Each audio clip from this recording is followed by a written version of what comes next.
Welcome to Profit and Past, where we journey through the captivating stories behind the world's most influential businesses and the people who shaped them.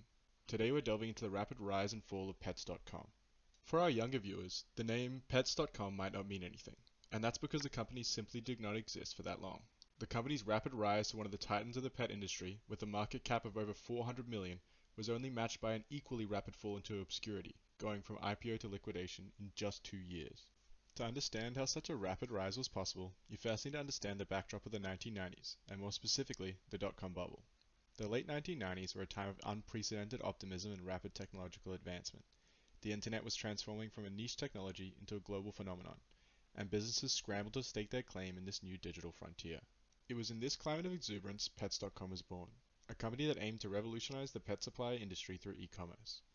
First operating as a forum for pet owners in 1994, in 1998 it pivoted towards selling pet products to its users. Pets.com set out with a simple yet ambitious mission: to provide pet owners with a convenient, one-stop online shop for all their pet needs. The idea was innovative for its time. By leveraging the internet, Pets.com sought to bypass traditional brick-and-mortar retail channels, offering a vast selection of products at competitive prices, all delivered directly to customers' homes.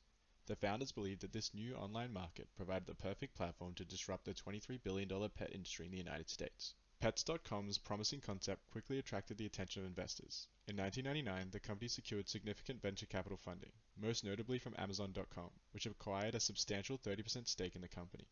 Amazon's involvement was in a strong endorsement, providing Pets.com not only with financial backing, but also with valuable expertise in e-commerce operations. Around the same time, Julie Wainwright was appointed as the new CEO. Wainwright brought with her substantial experience in the tech industry.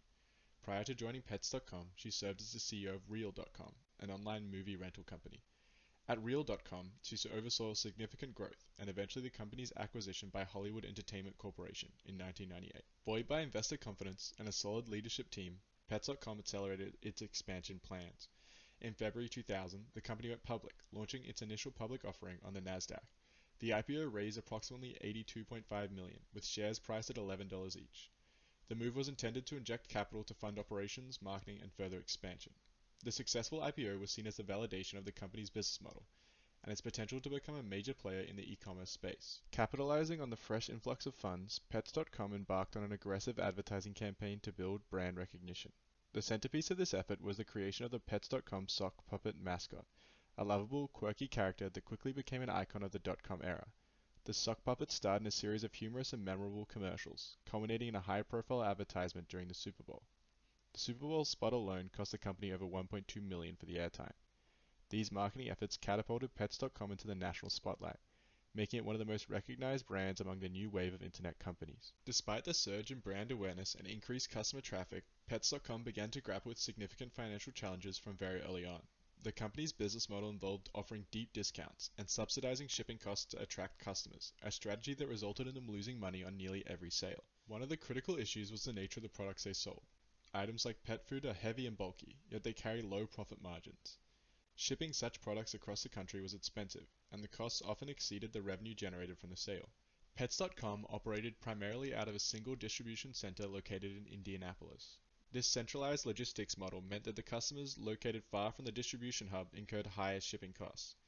However, Pets.com charged customers a flat shipping rate, regardless of their location.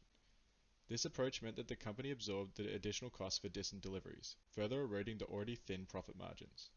For example, shipping a 50-pound bag of dog food to a customer several states away cost the company significantly more than when the customer paid for the product and shipping combined. The problems with this are obvious. Established brick-and-mortar retailers like PetSmart and Petco had the advantages of scale, existing supply chains, and a network of physical stores that doubled as distribution points.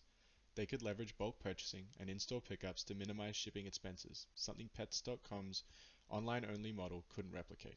Additionally, the market saw the entry of numerous other online pet supply startups, intensifying competition and driving down prices even further. Competitors were also offering discounts and promotions, which pressured Pets.com to maintain its aggressive pricing strategy to retain market share. This price competition made it nearly impossible to increase sales without losing customers, trapping the company in a cycle of unprofitable sales. The combination of high shipping costs, especially for heavy items like pet food, low product margins, and the expenses of subsidizing deliveries to far-reaching customers led to escalating financial losses. Despite increasing revenues, the costs associated with fulfilling orders outpaced income, raising serious concerns about the sustainability of Pets.com's business model. In response to the mounting losses, Pets.com's management team believed that increasing market share was essential to eventually achieving profitability. They continued to pour money into marketing and expansion, hoping that the economies of scale would eventually reduce costs. Operating expenses ballooned as the company invested in infrastructure, including multiple distribution centers across the country. However, this strategy only deepened their financial strain. The costs associated with customer acquisition and fulfillment remained disproportionately high compared to revenue.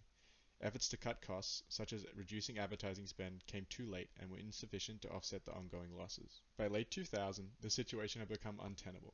The broader dot-com bubble had burst, leading to a sharp decline in investor confidence and a drying up of available capital. Pets.com's stock price plummeted from its IPO value of $11 a share to less than $1. With no viable path to profitability and unable to secure additional funding, on November 7, 2000, news broke. Fortunes of the new economy, Pets.com is closing down. Thanks for Pets.com watching will sell Profit off and the majority of Past. its assets If you'd like to see and more lay off business and history content, 255 click of its subscribe and check out our channel.